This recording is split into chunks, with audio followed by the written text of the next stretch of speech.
Coming to you live and in color, ladies and gentlemen,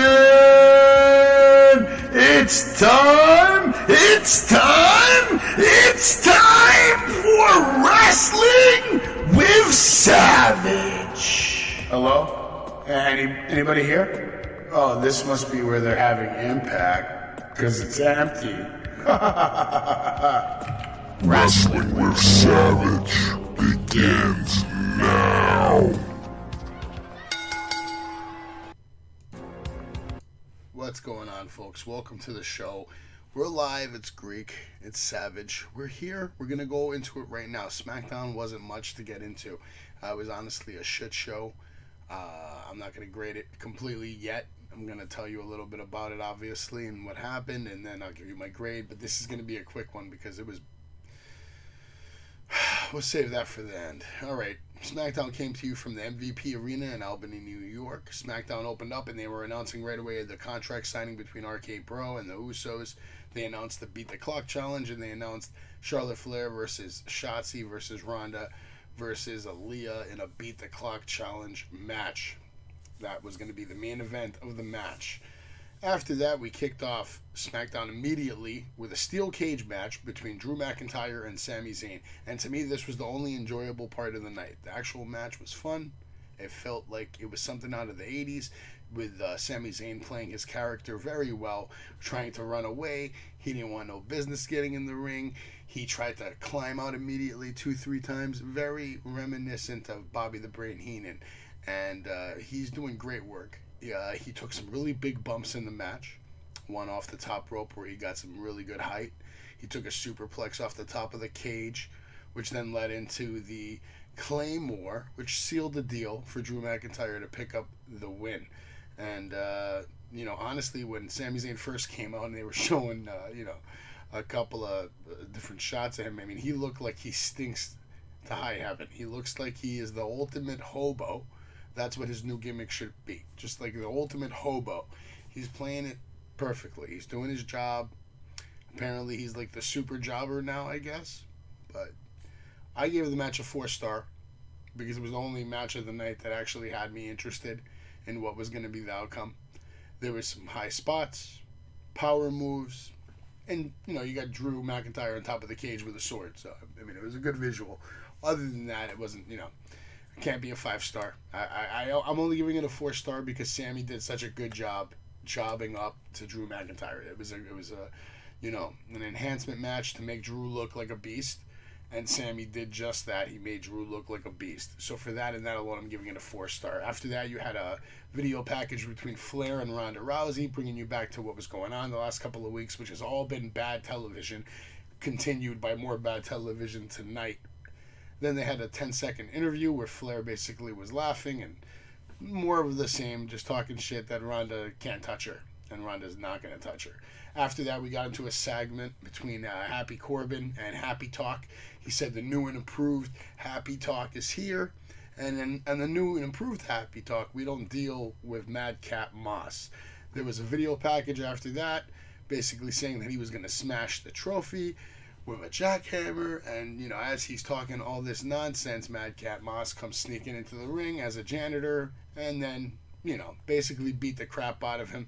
He tried to hit him with a jackhammer. He tried to hit him with a couple other weapons, only landed a couple of punches. Anyway, Happy Corbin eventually got away. Madcap Moss reunited with the trophy, and they turned him into a babyface. The crowd was pretty much into it. It was fun to just see Happy Corbin get beat up because nobody likes Happy Corbin. So I'm giving it a 3-star just because Happy Corbin got his ass kicked, which is always nice to see. Who doesn't like to see Happy Corbin get his ass kicked, realistically? After that, Michael Cole brings us into another video package of the feud between Ricochet and Jinder Mahal, which then led into the match from the challenge from last week from Shanky, Jinder's bodyguard, I guess. So you had an Intercontinental Championship match, I believe, between Ricochet versus Shanky. And then as soon as they, Ricochet comes to the ring, they cut to commercial. We come back from commercial. Ding, ding, bell rings. Ricochet has a little match with him. Shanky looks absolutely fucking terrible. This match was a 1-star piece of shit. Shanky can't wrestle. Why they're putting these green guys in the ring, honestly, why they put the IC title on Ricochet is beyond me too, man. That guy's character work, he needs a lot of work on his character. He's not good on the mic. He's amazing in the ring. He's a 5-star athlete in the ring. But, he's not telling a very good story. Not in my opinion, at least. I don't blame him. I blame the writing. He's just doing what he's told. Anyway, Ricochet wins with a roll-up. Stack, it ended with Jinder Mahal looking shocked. And my man looked out. He walked out, looking kind of clean with his IC title. But, because of the bad performance from Shanky, I got to give the match a 1 star. Ricochet was in there 4-star in it. And Shanky just stinking the place up. It was a piece of shit. After that, we had a segment with New Day and Drew. This was even worse. Like, why they're putting these two, I don't understand, because it's supposed to be RK Bro and Drew. So New Day just coming out, and they're all singing and dancing and being silly. And then Drew just decides to get in on the fun and be super silly. I guess Drew was going full baby face. That segment was a 1-star piece of shit. I could have been without it. I don't think, after the match Drew just had at the beginning of the night, I don't think he needed to be involved in that segment at all. Why don't you give somebody else a chance to get some TV time? Drew's already been on TV that time, the match, and he's going to be on TV again later when he interrupts the contract signing, which we're going to get into momentarily. After that, you had Raquel Rodriguez winning in a big squash match versus Kat Cardoza, who is an enhancement talent. It was just a quick squash, but it served its purpose, and for that I'm going to give it a 3-star. It made Raquel Rodriguez look like a new upcoming star, ready to take on the women's division. After that, we had Naomi defeating Shayna Basler, and I only gave that a 2-star because honestly, to me, it's unrealistic to see Naomi do anything to Shayna Basler. So how she even defeated her is fucking beyond me. It makes no sense. Basler's such a badass, and after you have her have such a big push in NXT, and then even in WWE, in that Elimination Chamber, where she was just putting everybody to sleep, and now she's losing to Naomi. I mean, no offense to Naomi. No, Naomi's a great talent in her own right, but real talk, Shayna Baszler's a fucking badass. She shouldn't be losing at all, and she shouldn't be in any of these shitty storylines. She should be where Ronda is right now, because I bet you she would be doing a better job with Charlotte Flair than Ronda is. But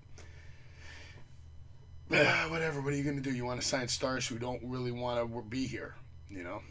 It's just bad. After that, we had the contract signing for the SmackDown and Raw Tag Team Championships between RK Bro and the Usos.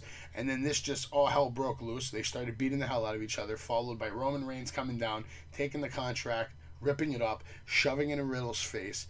My man, the Tribal Chief, didn't say one fucking word. He barely even broke a sweat, didn't really do anything except shove the contract in Riddle's face, disrespect him. I guess that gives Riddle a little bit of a rub because he's working with Roman. But anyway, later in the night, they announced that there's going to be a 3-on-3 match now for the title unification. So it's going to be RK Bro with Drew McIntyre versus the Usos with Roman Reigns. Basically, after the Usos and Roman were beating the hell out of them, Drew comes out, saves the day, and they go to commercial. What else is new? Roman doesn't say one word. His first time being on TV in weeks. And another thing that bugs me about this SmackDown is I hate watching SmackDowns, and then like an hour before I watch it, I find out it's taped. Because when you watch a taped show, it's not the same like watching it live. You can't enjoy it the same because it's like, oh man, this shit's been edited to hell for exactly what they want to show you. They probably took out all the good botches. They probably took out all the fuck-ups. Whatever, man. Your show's on national television, Fox. It should be live. Why are we taping this shit? I gave it a 2-star, that segment, because it was real boring. Like I said, Tribal Chief barely moved, barely said anything. He said nothing. And now we have a gimmick match for Backlash. Instead of Roman having his own match, he's just going to get involved with the Usos. This is just a way for them to extend his fucking title reign and add more days to it, blah, blah, blah. It's sad because I actually have him ranked as the number 1 wrestler in the world, but for the number 1 wrestler in the world, he ain't doing a whole hell of a lot of wrestling. So we'll see if he keeps that spot after WrestleMania Backlash. After that, we had King Woods with Kofi defeating Ridge Holland with just basically a silly roll-up pin. They had a very quick match. A couple of good power moves from Ridge Holland. He actually looks a little impressive, but the ending to this match was so fucking sloppy. The roll-up pin was sloppy. You could tell Ridge Holland wasn't ready for it, and it looked really bad. It didn't look convincing that, such a tiny guy. You got Michael Cole calling this guy a powerhouse. They're trying to really go in on the fact that he's really strong. But yet this little King Woods can just roll you up like that and get the win. Anyway, he gets the win. Sheamus gets pissed off. He basically tells this guy, Rich, let me show you how it's done. Challenges Kofi to a match. They have actually a decent match. They wrestle it out. I gave it a 3-star, but only because of the ending. There's a nice combo Sheamus did with like a broken knee, and then followed it up by the bro kick. It just looked devastating. It looked like Kofi Kingston legitimately got knocked out. Then him and Ridge got the table. They abused King Woods for a little bit. They put him on the table. They did a power bomb. 3-star for the power bomb and for the combo, the bro knee into the bro kick, which I really, really appreciated. I liked it. After that, we got another video segment from Lacey Evans, I guess Chapter 4, talking about how she was the highest shooter in her military school. She finished the school at the top of her class. She got kicked out of her home when she was 17. She's the only female on the whole team when she graduated, and also at her graduation, she was the only one there where her parents weren't there. Everybody else's parents were there hugging and kissing, and her parents weren't there. All right? She was talking about addiction. She was talking about depression. She looked like she was holding back some tears. There's definitely some genuine qualities here, but considering this is Chapter 4 and they're giving her a chunk of time, she's definitely going to come back and probably go right after Charlotte Flair. I could see they want to put the title on her right away. Somebody in the back loves her. Vince probably sees big things for her, and she is talented. She's had some great matches. I gave it a 4-star rating for the segment because she cut a good promo. She didn't stutter, she didn't make any mistakes, and she seemed very genuine. And I think now that they're doing this for like the 4th time in a row, she's starting to really win over the crowd. The crowd was even, cheering. Nothing crazy, like mild cheers, but they were still cheers. After that, we got right into the last match of the night, the main event, the 10-minute main event. I Quit, Beat the Clock challenge. Usually an I Quit match can take anywhere from 40 minutes, 30 minutes, half an hour, most of the time. Sometimes it can go 45. I've seen quit matches up to almost an hour. But apparently, when there's only 10 minutes of TV time left, they got to do what they got to do, right? So you have Ronda beating Shotzi, and I hated this match because it showed Ronda doing absolutely nothing to improve her appearance in the ring as a wrestler, as a sports entertainer. She's just chasing Shotzi around, making Shotzi look like a little shit, like she's scared of Ronda. Like, Shotzi's supposed to be better than that. She was a badass in NXT. You had her presented as a badass, but now you got her running away from Ronda. Why? So you can make Ronda look like a badass? Just let them have a match, kick her ass a little bit. Give them 3 minutes. Ronda beats this chick in 1:40, makes her tap out with the ankle lock, and makes Shotzi look like a piece of shit. Then you have Charlotte trying to beat the 1:40, and she basically does, but the time runs out, whatever. So she loses by 2 seconds, 3 seconds. She got Aaliyah to tap out, but she didn't beat the clock. So Ronda Rousey gets the win. No more promo, just staring. She's just staring at the hard camera. She has no ring presence other than the moves that she does. Everything she does in the ring looks great, but everything else, the movement she makes, the way she walks to the ring, the way she looks at the camera, the way she picks up the microphone, the way she talks into the microphone, she's like a 2, bro. She's a fucking 2. There's chicks in NXT right now that are better than her. 20 of them. I can name 20 of them right now that are better than her. Mandy, Nikita. Shit, that other, what's her name? Lash God? Whatever her name is. That she just, I guess, is having a match next week with Natty at Spring Break. Can't remember her name right now, but even she's better than Ronda. Good God, man. SmackDown was a shit show. Overall, I'm grading SmackDown a 1-star. Everything was this whole main event was too short. Like I said, no signs of putting in work. You had nothing from the Tribal Chief, not even a promo, not even a vignette. The man was in the building. You could have cut some nasty vignettes of him in the Bloodline having catering with lobster and all kinds of private fucking amenities, and do something to make him look like an even more badass. What is this copy and paste bullshit? Let's get back to what really fucking cemented wrestlers' legacies, not this cheesy copy and paste. I understand that you have your algorithms and you think you have a formula that works. And yeah, you make your money, you fill your seats, you sell your shirts, your merch. But long run, you're not really telling the greatest story that you could week in and week out. And that's what I watch for. I watch in hopes that, a miracle happens and there's just a good story somewhere. Something that I can hang on to. And that's never the fucking case on SmackDown. You guys left me disappointed again. And this week, if I had to rate all the shows right now from everything that I've seen this week, SmackDown's definitely at the back of the list. And even Monday Night Raw's not even in the front right now. Out of everything I saw this week, I'm not going to lie, I actually enjoyed NXT the most this week, then AEW Dynamite, then Monday Night Raw. And Monday Night Raw was actually pretty entertaining. It was a good Monday Night Raw, but I really enjoyed NXT better, and I enjoyed AEW better this week. The Penta coming back, Pac coming back. They did some great things. There were some big surprises. Put on some banger matches, between Dax, Cash Wheeler, the Sami match, the main event. That Sami main event, that sealed the deal for me. That made it better than Raw instantly. But I can't make it better than Spring Break because I saw some good shit at the NXT Tuesday. I was impressed by a lot of teams, and the fact that it was so new to me made it so exciting. So that's my take on all that.